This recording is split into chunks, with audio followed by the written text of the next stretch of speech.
அனைவருக்கும் வணக்கம். நான் கார்த்திகேயன் பேசுகிறேன்.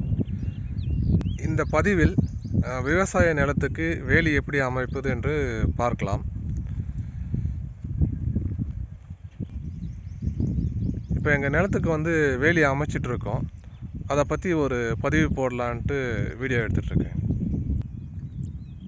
இப்போ இந்த இடத்துல பார்த்தீங்கன்னா ஒரு 3 வருஷமாக நாங்கள் மரம் நட்டு அதை பாதுகாக்கவே முடியல. மாடு ஆடு மேய்ஞ்சிட்டே இருந்துருச்சு. லைஃப் ஃபென்ஸ் கூட நாங்கள் போட்டு பார்த்தோம், அதுவும் கை கொடுக்கல.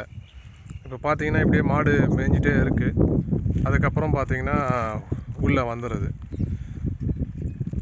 ஸோ அதனால் வேறு வழியே இல்லாமல் இந்த மாதிரி கல் அமைச்சு வேலி போடலான்னு முடிவு பண்ணியாச்சு. ஸோ அதான் போட்டுட்ருக்கோம். அதை பற்றி கொஞ்சம் விவரமாக சொல்கிறேன், பாருங்கள். இப்போ லாரியிலேருந்து கல் இறக்கிட்டுருக்காங்க. இது எல்லாமே 7 அடி கல். ஒரு லாரிக்கு ஒரு 140லேருந்து 155 வரைக்கும் லோட் பண்ணி எடுத்துகிட்டு வராங்க.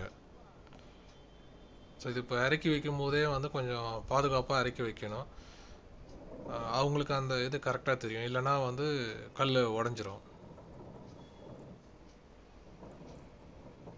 இது ஒரு கல்லோட விலை பார்த்தீங்கன்னா 400 ரூபா கிட்ட வருது.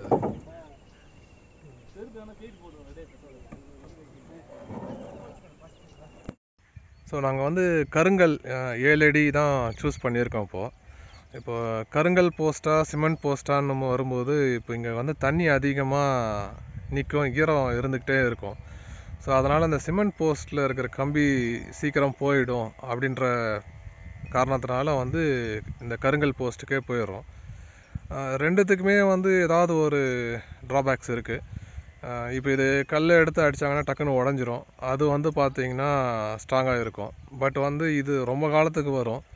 அது ஒரு பர்டிகுலர் வருஷத்துக்கு அப்புறமா அந்த சிமெண்ட் வெடித்து விட்டு போயிடுது. ஸோ இது ஏற்கனவே நாங்கள் அனுபவமாக பார்த்துருக்கோம்.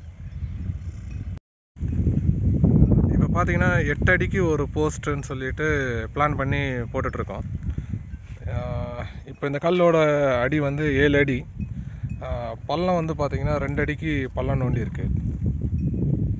ஸோ 2 அடி உள்ளே போயிடும், 5 அடி வெளியில் இருக்கும்.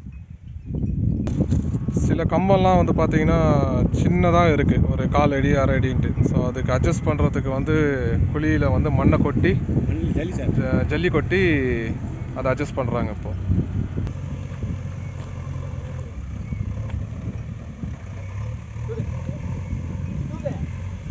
ஸோ அந்த மேல் கயிறு கட்டியிருக்காங்க பாருங்கள், அதுதான் அந்த 5 ஃபீட்டுக்கு இருக்குது. ஸோ அதுக்கு அட்ஜஸ்ட் பண்ண தான் இந்த கல் மேலே தூக்கி அட்ஜஸ்ட் பண்ணுறாங்க. இப்போ எல்லாமே 7 அடி கரெக்டாக இருந்துச்சுன்னா கொஞ்சம் பிரச்சனை இல்லை.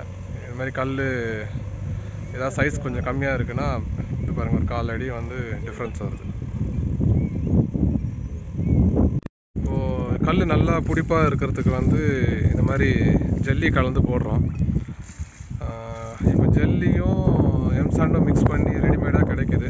இதில் சிமெண்ட்டை மட்டும் நம்ம கலந்துக்க வேண்டியது இருக்கும்.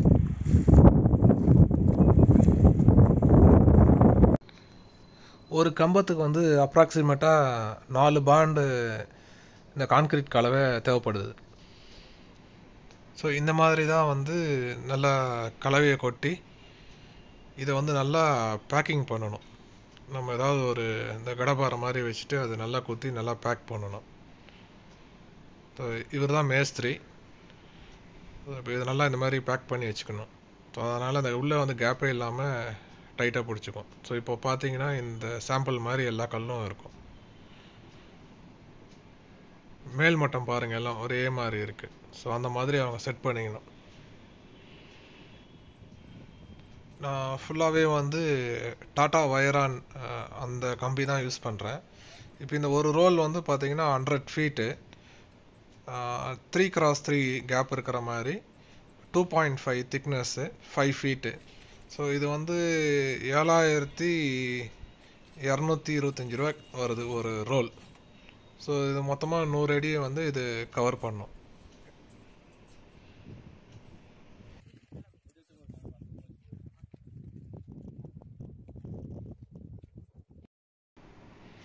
இப்போ இந்த ரோலை ஃபுல்லாக நீளமாக இழுத்துட்டு இப்போ வந்து எடுத்து அதில் ஃபிக்ஸ் பண்ணுறாங்க. ஸோ அந்த பக்கம் நெல் இருக்கிறதுனால இந்த சைடு ரோல் இது பண்ணிவிட்டு ஒவ்வொன்றா ஒரு ஒரு கம்பத்துக்கும் அந்த பக்கமாக தூக்கி விடுறாங்க.